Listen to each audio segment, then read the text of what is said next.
চলুন ক্যারিয়ার নিয়ে ভাবার একটা নতুন রাস্তা দেখি, যেটা একদম পশ্চিমবঙ্গের মাটির সঙ্গে জড়িয়ে। পশ্চিমবঙ্গের ছাত্রছাত্রীদের জন্য গতানুগতিক পরামর্শে কি সবচেয়ে জরুরি জিনিসটাই বাদ পড়ে যাচ্ছে? আগে ভাবা হতো স্ট্রিম, তারপর চাকরি, কিন্তু নতুন ভাবনাটা হলো শুরুটা হবে নিজের জায়গা থেকেই। মূল কথাটা হলো আমাদের কেরিয়ারটাও জড়িয়ে আছে বাংলার মাটি, ঋতু আর সংস্কৃতির সঙ্গে। কিন্তু এই ভাবনাটাকে ছাত্রছাত্রীদের কাছে কিভাবে পৌঁছানো যায়? শুধু ডেটা দিয়ে তো হবে না, একটা গল্প বলতে হবে। আর সেই গল্প বলার একটা দারুণ টুল হলো এআই ভিডিও প্রম্পট, যা এই আইডিয়াকে সিনেমায় বদলে দিতে পারে। এই প্রম্পটের প্রথম থিমটা হলো ঋতু কিভাবে সুযোগ তৈরি করে। চলুন দেখে নেওয়া যাক। যেমন ধরুন বর্ষা, ধান চাষ থেকে শুরু করে শহরের ড্রেনেজ ম্যানেজমেন্ট, সবই তো এক একটা বড় কাজের জায়গা। এরপর শরৎ, মানে উৎসবের মরশুম, আর এখানেই লুকিয়ে আছে ডিজাইন আর ইভেন্ট ম্যানেজমেন্টের বিশাল জগৎ। শীতকাল মানে ঘোরার সময়, এতে রাজ্যের পর্যটন আর হোটেল ব্যবসা দুটোই চাঙ্গা হয়ে ওঠে।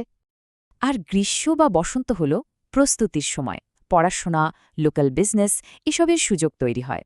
ব্যাপারটা শুধু ঋতুতে সীমাবদ্ধ নয়, পশ্চিমবঙ্গের ভূগোলও কিন্তু ক্যারিয়ারের নতুন দিগন্ত খুলে দেয়। ভাবুন একবার, পাহাড়, সমভূমি বা সুন্দরবন, প্রত্যেক জায়গার পরিবেশ কিন্তু আলাদা স্কিল আর পেশার সুযোগ তৈরি করে। আর সবচেয়ে ইন্টারেস্টিং ব্যাপার কি জানেন, এখানে আমাদের সংস্কৃতিটাই কিন্তু একটা দারুণ কেরিয়ার।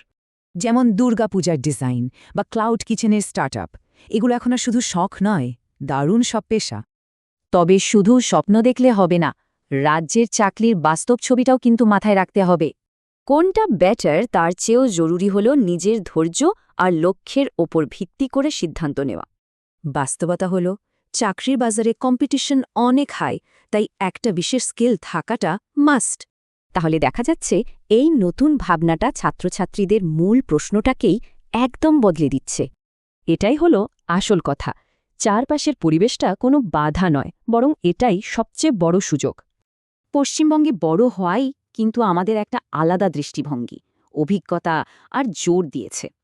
শেষ প্রশ্নটা হল, আমাদের চারপাশের পরিবেশটা ঠিক কোন ক্যারিয়ারের গল্প বলছে?